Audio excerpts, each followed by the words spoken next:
भावों की ताकत से हो सकता है।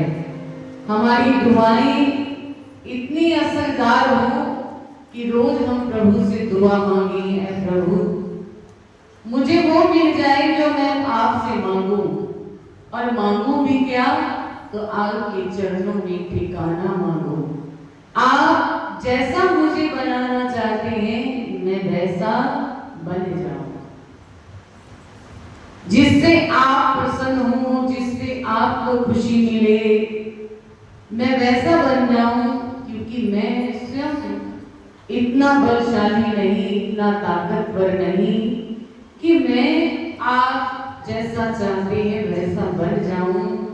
आप जो मुझे बना दोगे मैं वैसा ही बन जाऊं। ये ही दुआ हम प्रभु से रोज मांगे।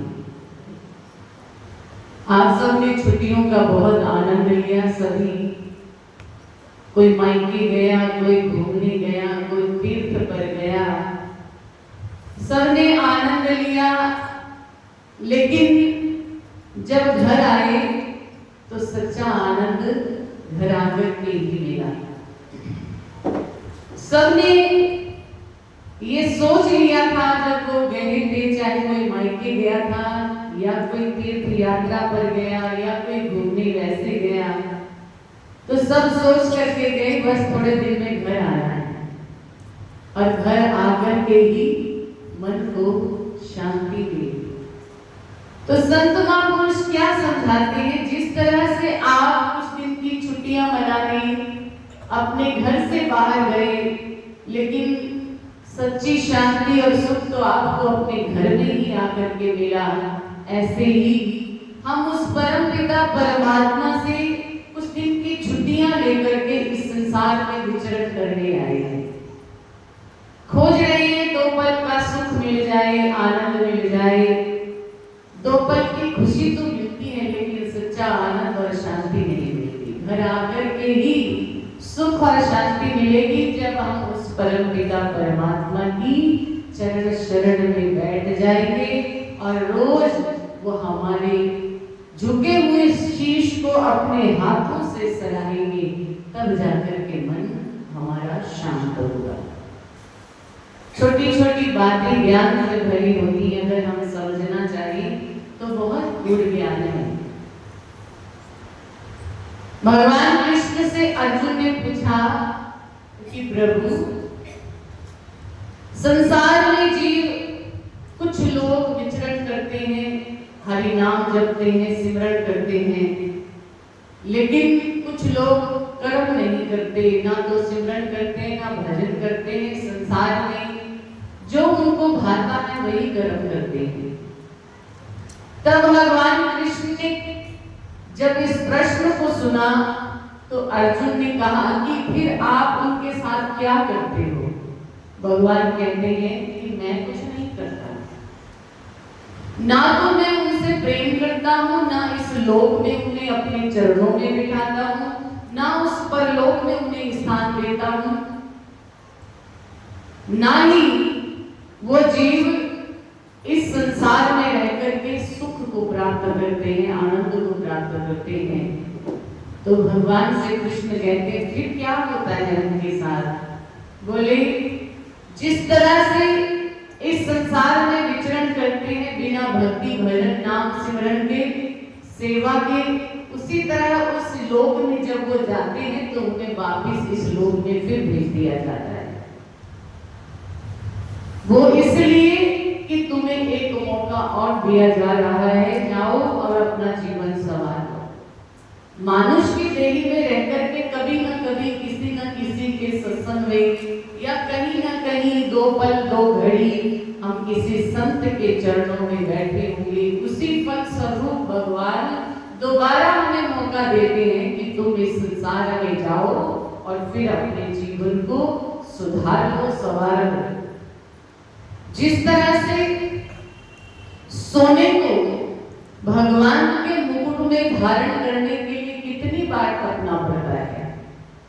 सोना खराब होता है, सोना सोना है, उसे बार बार क्यों तपाया जाए? क्योंकि उसे आकार देना है, उसे एक सुंदर मुकुट का आकार मिलना है तो उसके लिए उसे धरती में तपना ही होगा। इस संसार में आकर के हम खड़े हैं, देव की संतान है, ईश्वर की संतान है। हम इस संसार में विचरण करते हैं, लेकिन हम थोड़े से दुख से विचलित हो जाते हैं, थोड़ी सी परेशानी आती है तो हम उस परमपिता परमात्मा को लाना देने लग जाते हैं कि मेरे साथ ही ऐसा क्यों किया। कभी ये नहीं सोचा कि वो हमें अपने लिए, अपने चरणों में बिठाने के लिए जो छोटे छोटे दुख देते हैं, उसी तरह से जैसे स्वर्ण को तप करके भट्टी में भगवान के मुकुट में धारण किया जाता है, भगवान उसे अपने शीश पर धारण कर लेते हैं।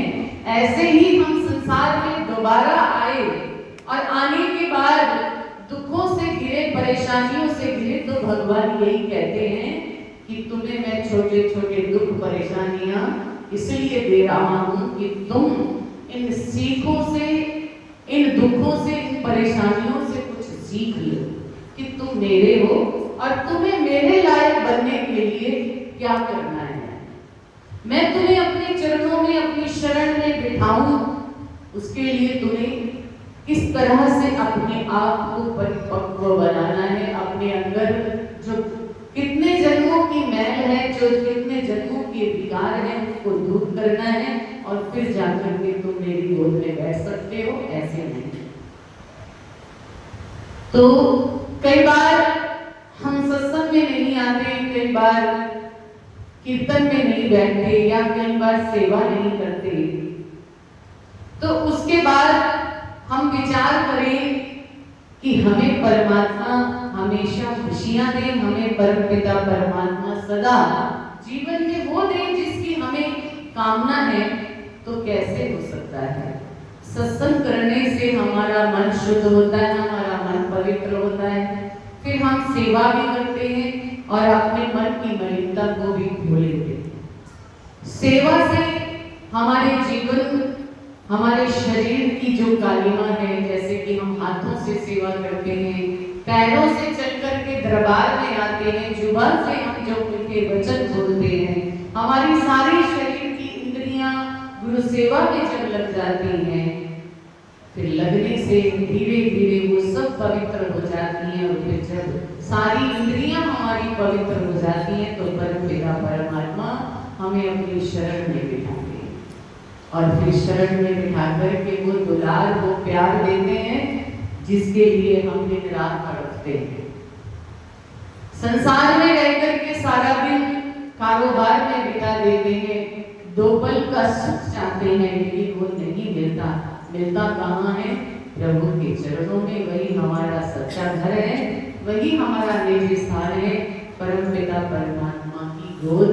अगर उसमें बैठ करके हम सुख चाहते हैं कि हमें परमपिता परमात्मा अपनी गोद में बिठा करके दुलार करे, प्यार करे, तो हमें भी अपने दिनचर्या को बदल करके परमपिता परमात्मा से तन मन से जुड़ करके फिर अपने जीवन को सुंदर और श्रृंगारित करके, अपने मन तन को पवित्र करके हम उस परमपिता परमात्मा की शरण में बैठ सकते हैं। उनकी कृपा हम सब पर बहुत है। ना कुछ करते हुए भी वो हमें अपने चरणों में बिठाते हैं, अपना दुलार देते हैं और हर वक्त अपनी नजरें हम पर गिराए रखते हैं कि ये मेरा होकर के क्या करता है। लेकिन हमें संसार के कार्य व्यवहारों से फुर्सत नहीं। थोड़ी देर समय मिलता है तो हम फोन के चक्करों में पड़ जाते हैं, सारा दिन अपना समय उसी में बिता डालते हैं। हमारा जीवन बड़ा अनमोल है, अगर अब नहीं उसे संवारा तो फिर मौका हाथ से निकल जाएगा। भगवान ने हमें मौका दिया है, इस मौके को हमने अच्छी तरह से इसका इस्तेमाल करना है और फिर अपने जीवन को सवार देना है। बोलो मेरे श्री गुरु महाराज।